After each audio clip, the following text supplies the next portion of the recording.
ఆర్యఫై news కి స్వాగతం.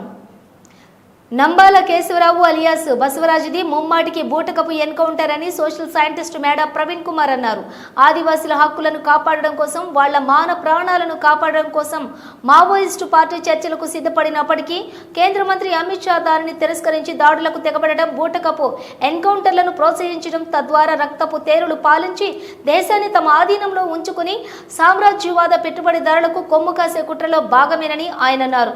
పక్క దేశం పాకిస్తాన్తో యుద్ధం వస్తే యుద్ధం చేయవలసింది పోయి దేశంలో దేశ బిడ్డలను, దేశ పౌరులను నిర్లక్ష్యంగా మూర్ఖత్వంతో దాడులకు పాల్పడి విచ్చలవిడిగా ఏకపక్ష కాల్పులకు దిగుతూ మరణ హోమం సృష్టిస్తున్న పాలకులు ఇప్పటికైనా చర్చలకు సిద్ధపడి మావోయిస్టులతో చర్చలకు రావాలని ఆయన పేర్కొన్నారు.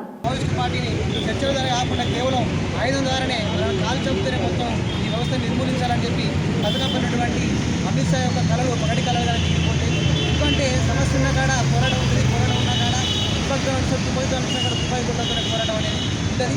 అది మావోయిస్టుల పోరాటం ఎన్నటికీ కూడా అంతమవునటువంటి వ్యవస్థ.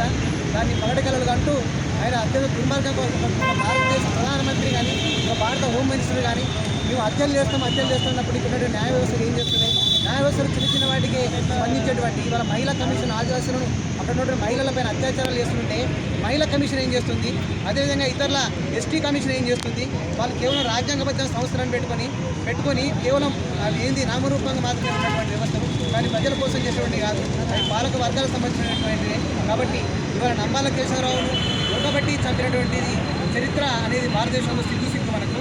కాబట్టి ఈ యొక్క ఎన్కౌంటర్ మీద సుప్రీంకోర్టు జడ్జితోని న్యాయ విచారణ చేయించాలని అందరం డిమాండ్ చేస్తున్నాం.